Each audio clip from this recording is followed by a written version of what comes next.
Para empezar, pues bueno, vamos a empezar hablando un poquito sobre Amor y Virtud. Amor y Virtud ya se conoce que no tiene una sinopsis en sí. Se basa en una relación de todos ellos a lo largo de toda la novela. Entonces, hay 4 protagonistas. Lo mágico, por así decirlo, de la historia es que hay un personaje que va a ser común a todos ellos en algún momento en concreto. Y en esta primera parte lo que hacemos es conocer mucho a los personajes y sobre todo lo que conocemos es la virtud que define a cada personaje. De ahí, Amor y Virtud. Yo creo que además la historia, toda la trilogía, se condensa mucho en la primera escena que tiene Amor y Virtud.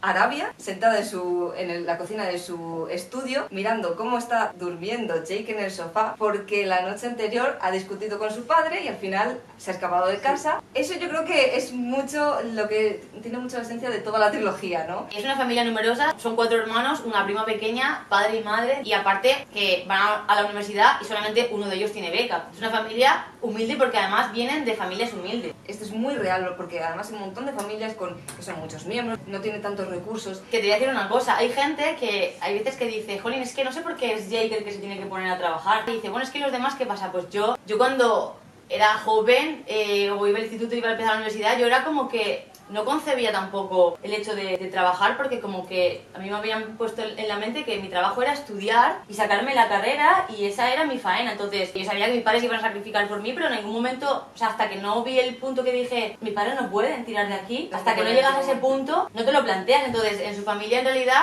él es el que da el paso y los demás tampoco se lo plantean, o sea, están a lo suyo, o sea, realmente están trabajando en estudiar, que no es que estén de viva la pepa, más que nada lo dicen por Shane. Hay mucho drama y mucho salseo y además se habla sobre muchos temas, sobre la lealtad, la confianza, sobre todo se ve mucho entre Shane y Arabia, que son mejores amigas. El otro día en Murcia me preguntó una chica que si tuviese solamente quedarme con 2 personajes y los demás tuviese que reescribirlos todos, ¿con qué 2 personajes me quedaría? Y me quedaba con Shane y con Ari, porque es como que realmente su amistad también es el pilar de la trilogía. Hay un tema que últimamente sí que están saliendo en las últimas reseñas, que es la sobreprotección. Sí.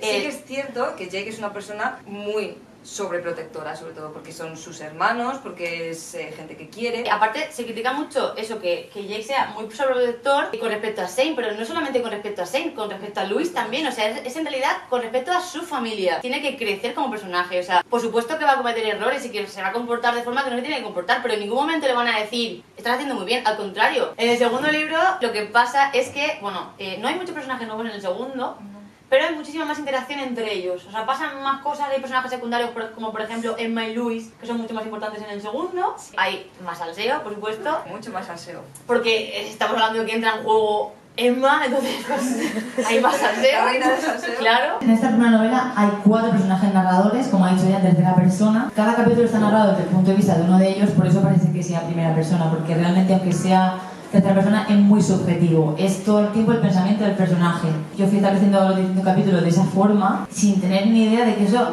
también que pudiera gustar en el lector, porque yo cuando escribí Amor y Virtud tampoco sabía que esto iba a ver la luz, o sea, fue una cosa que yo escribí porque lo tenía que sacar de mi cabeza y luego a raíz de que la gente lo fue leyendo fue cuando me di cuenta de que había gente que le gustaba y que podría hacer algo. En la portada tenemos a Arabia, que además es el personaje que estaba en la primera portada que hubo. Parece que Arabia va a ser el personaje principal y de hecho hay mucha gente que luego lo comenta y tal, que tiene la sensación, tiene la expectativa de que Arabia vaya a ser como el hilo conductor y Arabia no es que sea como súper predominante. Sí, lo que pasa es que Arabia lo que tiene es que como ese personaje que lo mira todo desde la perspectiva como muy de atrás, ¿no? Digamos como que ella Desde fuera. como es como la principal observadora de la novela y es la que se va fijando en todo. Entonces se dice que gira en torno a ella y a Jake principalmente porque también los actos de Jake son los que la hacen a ella reflexionar y pensar en cómo actuar también. Obviamente la trilogía no sigue nada de los demás personajes y aunque en esta primera novela hay 4 personajes narradores, en la segunda novela aparecen 2 narradores más y luego en la tercera pues todos no tienen la misma importancia pero todos son importantes. Yo he visto mucha gente decir en Instagram, cuando lo relee, volviendo a casa.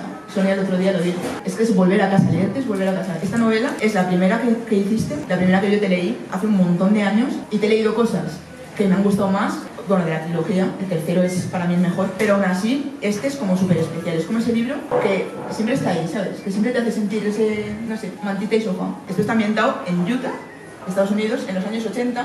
Sí. Casi buenas primeras, parece una ambientación como muy real, pero es que la ciudad no es real. No. ¿Por qué?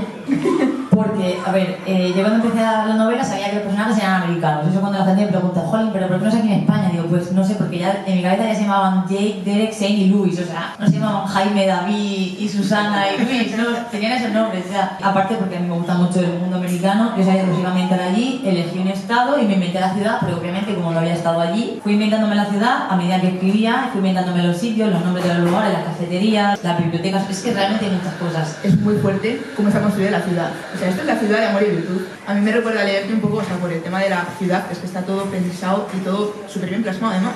Porque ya no solo es que tú lo tengas en tu cabeza, es que eres súper capaz de plasmarlo, pero además, no sé si queriendo, o sea, no sé si es tu intención el ser súper precisa con la ambientación, pero es que lo eres. Y de hecho eso me preocupaba al principio, porque era como no lo era, como no era precisa, pero es que tampoco creo que sea tan necesario según qué libros, porque hay veces que la imaginación tira muchísimo más. La imagen completa está, y yo conforme lo leía era como ver una película. Y es que además lo que te decía, me recuerda, que no termino la frase, me recuerda leerte a cuando leo a Carlos Ruiz Zafón, por ejemplo, que sabes que es mi escritor favorito, porque en el tema de ambientar la ciudad, tú lees a Zafón y es como darte un paseo por la ciudad. Y es leerte a ti y también es darte un paseo. Bueno, eso es un piropo muy grande, o sea... No sé, viniendo de mí... Bueno, sí, viniendo de ti, además la comparativa. Compararte con Zafón para mí es como lo más. Ya está, has alcanzado todo la Sí, vida. no, desde luego, o sea, yo me puedo ir de aquí tranquila.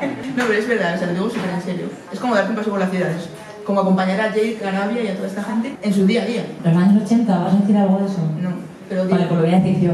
Sí. Es que la novela está ambientada en el año 86, y mucha gente me dice, ¿por qué en el año 86? Y esto es realmente muy fácil de explicar. O sea, yo cuando era adolescente que leía novelas, eran escritas por escritores más mayores que yo normalmente, entonces siempre ambientaban un poco más atrás, donde no había tecnología, no había teléfono, no había internet. Entonces, claro, yo cuando empecé a imaginar mis propias historias, mis personajes tampoco tenían eso. Entonces, claro, cuando ya me planteé que tenía que haber una ambientación, dije, bueno, pues me tengo que ir a los años 80. ¿Lo habías juntado alguna vez? Sí, porque precisamente por esto. Y luego aparte también por la mentalidad. El personaje hay que mirarlo siempre desde el punto de vista de la época en la que está. Claro. Y eso no quita que tenga conductas y que él se pueda... O sea, lo bonito yo creo que es darnos cuenta de que hay cosas que realmente han cambiado, que ya no son así, y sobre todo también tengo que decir que creo que en ningún momento se romantiza ninguna conducta que sea mala. No. Al contrario, creo que ahí está Arabia, que es como la voz de la conciencia de todos los personajes que te dice, lo estás haciendo mal.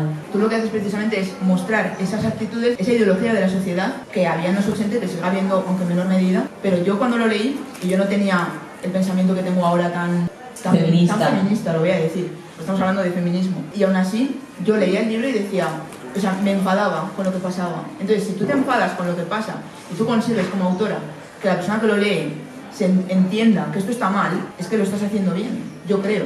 Porque si tú lo que haces es romantizarlo y hacer que el lector esté deseando eso que está pasando, como pasa en otros libros, lo estás haciendo mal, lo estás defendiendo. A mí me parece muy interesante leerlo desde el punto de vista feminista o desde el punto de vista de clase, que también tiene mucha relevancia el tema del capitalismo, clase obrera, en la novela con Jake y con el señor Watson. Sí. Es muy importante también esa lucha. Pero el tema feminismo también me parece bastante relevante. Por eso, por el análisis que has dicho que se hace de forma errónea. O sea, no puedes coger un libro ambientado en los 80 y analizarlo con tu perspectiva de casi 2020. Han pasado casi 40 años. Amiga de mi madre me decían, es que aunque los padres de esta novela no sean protagonistas, yo sí que me siento reflejada como madre, porque a mí me pasa con mi hijo, que a veces pues no nos entendemos, entonces es una forma de identificarse de otra manera a partir de un personaje secundario y de cómo los personajes que son protagonistas interactúan con esos otros. Entonces, claro, está feo que yo diga, no, es para todos los públicos, porque realmente ¿qué voy a decir yo? Que es mi libro, que quiero que lo leáis. Pues ya lo dice ella. Se lee en Ni menos porque te engancha, o sea, es todo salseo, todo drama, es como ver una serie de Netflix que no puedes parar de ver, es el maratón de Netflix, pero en libro.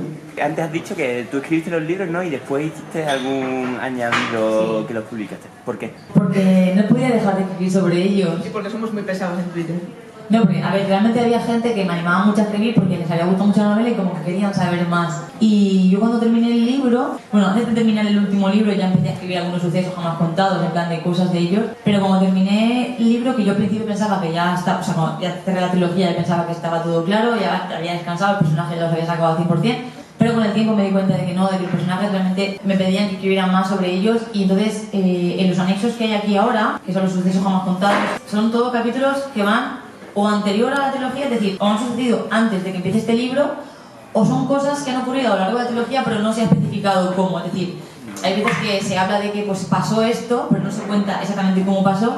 Entonces, en estos sucesos que van a estar repartidos a lo largo de los 3 libros, están contados. Y yo entonces, a la gente le gusta mucho esto porque es como que hay veces que me dicen, pero ¿cómo no has sido explícita con esto? Tendrías que haberlo detallado mal. Entonces luego a lo mejor se encuentran que está contado y se acuerdan de cuando lo leyeron y dicen, ay, pues esto que me faltaba a mí por saber. No te sueltan los personajes estos, No me sueltan, yo pero no que quiero que me suelten, pero no me sueltan. Es que los lectores tampoco me sueltan, o sea, yo no he superado, me lo leí en 2015, no he superado todavía el libro. Creo que hay una plataforma de indemnizados por ti.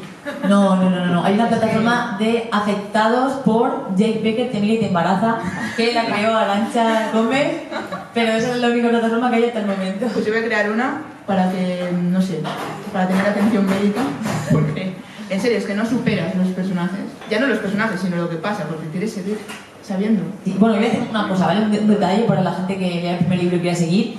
Todo es relevante. Todo lo que pasa en el primer libro parece que hay cosas que van a dejar de tener importancia en los otros dos, pero no. Hasta el personaje más secundario va a aparecer en algún momento, sobre todo en el último libro, que el último libro es el que cierra todo. ¿Se la venderías a Netflix? Sí, se lo doy a Netflix. Sí. O ¿Todos sea, los derechos? Yo ver en una serie algo que he creado yo, o sea, que Yo pago por esa serie. Más que eso. Lo que pasa es que es muy difícil porque son personajes americanos, entonces yo solamente se lo podría vender a Netflix de España y... Ellos inventan algo, deja. Será quien es quien viva. Pero americana. igual. es lo que siempre digo que tendría que ser ambientada en España y creo que hay cosas que pasan en el libro que son muy americanas, que no podrían pasar aquí. El libro es americano. Claro, o sea, no puedes cambiar eso. No puedes ambientarlo aquí en Valencia o aquí en Logroño. No puede haber un personaje que diga, maldita sea, que diga, cago en Dios. No puede ser.